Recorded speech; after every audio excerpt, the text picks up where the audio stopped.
Samurai lived with the knowledge that death was not a possibility. It was an expectation. Every battle, every order, every road could be the last. And yet, they were known for calm. Not bravado. Not recklessness. Calm. So the question isn't how samurai became fearless. It's something far more useful. How did they move through fear when everyone else froze? The answer isn't what most people think.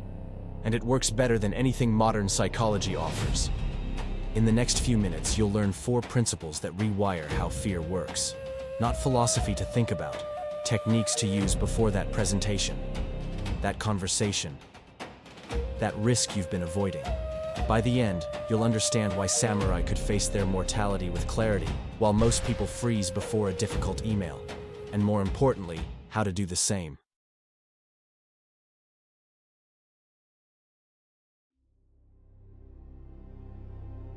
Bushido, the way of the warrior, never promised fearlessness. It promised right action despite fear. There's a massive difference. The samurai codes don't say, become brave. They say, act with honor even when your hands shake. This wasn't philosophy for its own sake. This was survival. Because on a battlefield, the warrior who freezes falls. The warrior who panics doesn't return home. The only one who survives is the one who can feel terror and still move with precision. Modern psychology has caught up to what they knew 4 centuries ago. Trying to eliminate fear doesn't work. Suppressing it makes it stronger. Pretending it away creates the flinch at the worst possible moment. The samurai understood something we've forgotten.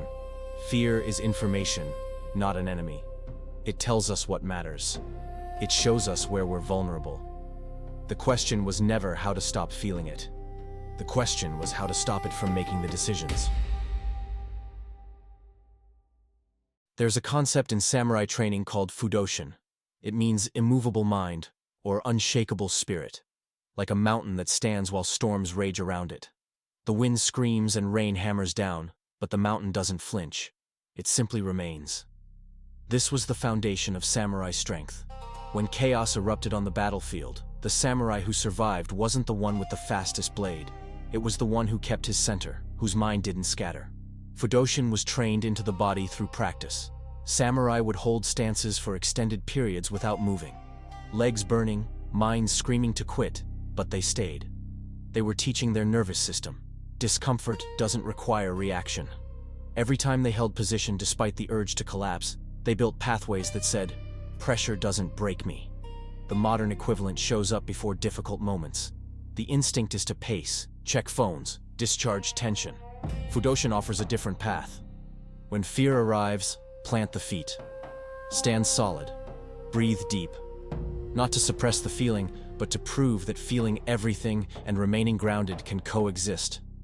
The mountain doesn't fight the storm. It outlasts it. There's a state in Japanese martial arts called Mushin. It translates to no mind, or mind without mind. It's the state where thought stops and action flows. A swordsman in Mushin doesn't think about the strike, he becomes the strike. There's no gap between perception and response. No hesitation or second guessing. Just action. But Mushin isn't natural. It's trained. Samurai spent years cultivating it through hardcore, repetitive practice. Some masters would attack their students randomly throughout the day. No warning or pattern. The goal wasn't to win the exchange. The goal was to not freeze. To feel the shock of sudden danger and respond instead of react. What they discovered is what neuroscience now confirms. The thinking mind is too slow for crisis. By the time fear registers, analyzes, and decides what to do, it's over. The samurai trained a different system. The parasympathetic response. The part that stays calm under pressure. They built neural pathways that said, danger is present, I am still here, I can act. When fear comes knocking, there's a moment, a split second where the body wants to panic, to run, to collapse inward. Mushin is the training that creates space in that moment. Not to eliminate the fear, but to act regardless. That space is everything. Because the samurai didn't wait for courage to appear. They trained so fear had nothing left to control. There's a principle in Zen Buddhism that samurai adopted called Shōshin. It means, Beginner's mind. It's the practice of approaching each moment without the weight of what came before. No assumptions or baggage from past failures. Just fresh eyes seeing what's actually there. This sounds simple until we realize how much of fear comes from memory. The presentation that went wrong, and we wish we handled it differently. The conversation that fell apart when we wish we could have a rewind. The risk that didn't pay off that worries us about taking another chance. The mind takes those experiences and projects them forward, treating the future as if it's already written. Shōshin refuses that pattern. Samurai understood that every battle was new. The opponent in front of them wasn't the one from yesterday. The conditions weren't the same. Treating this moment as a repeat of the past was not wisdom. It was blindness. They trained Shōshin deliberately. Before each encounter, they would mentally release previous outcomes. Not to forget the lessons, but to stop letting old defeats dictate new possibilities. The mind that clings to what happened cannot see what's happening. This is why beginners sometimes outperform experts. The beginner doesn't know what's supposed to be difficult, they just try. The expert carries every past failure, and that weight becomes a cage.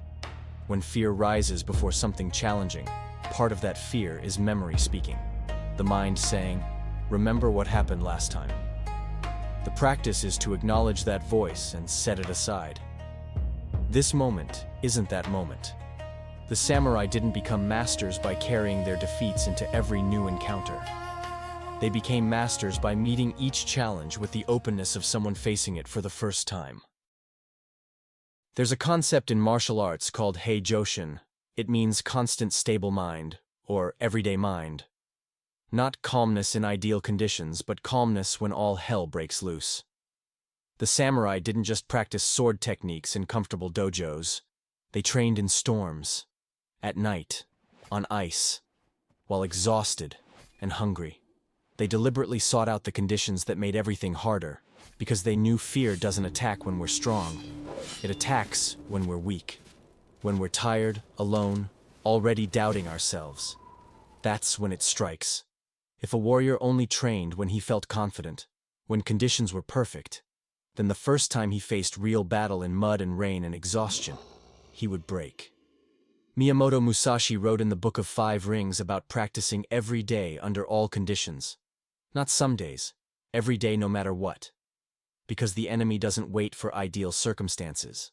Neither does fear. There's a pattern that many fall into. We only face our fears when we feel ready. When we're rested, in a good mood, psyched up. But then life hits on a bad day, when we're stressed or uncertain, and suddenly that same fear feels impossible to overcome. The samurai rejected this. They trained specifically in their weak states, meditated when exhausted, practiced when sick, faced discomfort when they least wanted to. Because that's where real stability is built. Not in peak performance, but in the ability to function when everything is working against us. When fear has every advantage, and we move anyway. That's Heijōshin. There's a question people ask about samurai that misses the point. They ask, did samurai ever stop feeling afraid? The answer is no. They felt fear until the very end, but something changed. Fear stopped making their decisions. There's a story about a master swordsman who was asked how he remained calm facing death. He said he wasn't calm. His heart raced. His hands wanted to shake. But somewhere in his training, he'd learned to stand in the middle of that storm without being moved by it. The fear was there. He was just no longer controlled by it. This is what mastery actually looks like. Not the absence of fear, but freedom within it. Samurai who reached this level didn't become reckless or numb. They became more alive, more present, more capable precisely because they weren't spending energy fighting themselves. Fear became information instead of instruction. It showed them what mattered, where to focus, what required attention, but it no longer had veto power. What becomes possible at that level is remarkable. Risks that paralyze others become available. Difficult conversations happen without weeks of dread. Challenges get faced because fear is no longer the deciding factor. This is what the four principles build toward. Fudōshin grounds us. Mushin teaches us to move. Shōshin releases the past. Heijōshin proves we can function anywhere. And together, they create what the samurai called freedom. Not freedom from fear, but freedom within it. That's mastery. Thanks for watching. If you enjoyed this video, you might want to check out this mind-blowing video on ninjas. See you next time.